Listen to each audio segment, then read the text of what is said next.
नमस्ते एवरीवन। सृष्टि और मानव के परस्पर सहयोग से दोनों को लाभ होता है, दोनों का कल्याण होता है। हमारा अपना घर और दूसरों का घर इसी धरा और इसी सृष्टि पर ही है। एक प्रकार से मानव जीवन के लिए सृष्टि और धरा एक स्थान है जहां हम निवास करते हैं। एक समय था कि जब हमारा एकाधिकार सृष्टि पर नहीं था। धीरे धीरे विकास के इस क्रम में हमने सृष्टि को अपने फायदे के लिए इतना उपयोग किया कि हम उसके बारे में सोचना ही भूल गए कि लगातार उपयोग करते करते एक समय ऐसा आएगा कि सृष्टि ही नहीं बचेगी। और फिर मानव जीवन का क्या होगा?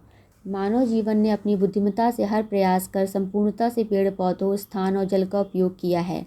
ध्यान देने योग्य बात यह है कि यदि हम पेड़ काटते हैं अपने उपयोग के लिए, तो उतने ही पेड़ हमें इन एडवांस लगाने भी चाहिए। भूमि का उपयोग करते हैं तो भूमि में खाद भी डालते रहें, जिससे भूमि की उर्वरा शक्ति बनी रहे। जल का उपयोग करते हैं तो जल के संशोधन और उसको फिर से कैसे उपयोग करें उसके लिए भी उपाय करने चाहिए। ग्राउंड वाटर अधिक मात्रा में होना चाहिए। मेन सिंचाई होती रहनी चाहिए जिससे कि भूमि बंजर ना बने। उत्पादन उपयोग के आधार पर ही होना चाहिए, जितनी ज़रूरत हो उसी अनुसार कार्य प्रणाली बनानी चाहिए। हमारी धरा और हम एक दूसरे के पूरक हैं।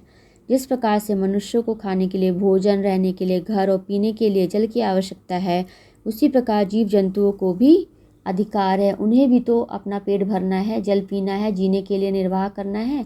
जीव जंतु भी हमारी तरह इस पर्यावरण के हकदार हैं। जंगल खत्म होते जा रहे हैं, जनसंख्या दिन पर दिन बढ़ती जा रही है, जीव जंतु की संख्या कम होती जा रही है। माना कि हमने साइंटिफिकली बहुत प्रोग्रेस कर ली है, शायद हमें अब पर्यावरण की जरूरत नहीं रह गई है। सभी प्रकार के जीव जंतु खाद्य श्रृंखला के महत्वपूर्ण अंश हैं। पेड़ पौधों के बिना जीवन अधूरा है। मनुष्यों ने हमेशा अपने लिए सोचा है, अपने स्वार्थ के लिए कुछ भी करना ठीक नहीं है। हमें सभी के बारे में सोचना चाहिए। मनुष्य और प्रकृति के बीच सामंजस्य बना रहना चाहिए। पर्यावरण की सुरक्षा ही हमारा परम कर्तव्य है।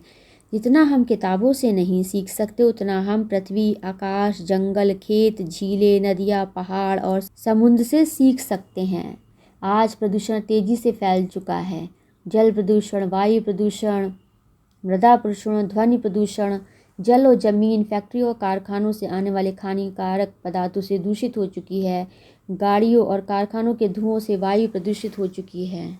ध्वनि प्रदूषण तो अपनी चरम सीमा पर है। आजकल शहरों में तो आम बात है कि दिन और रात बराबर हो गए हैं।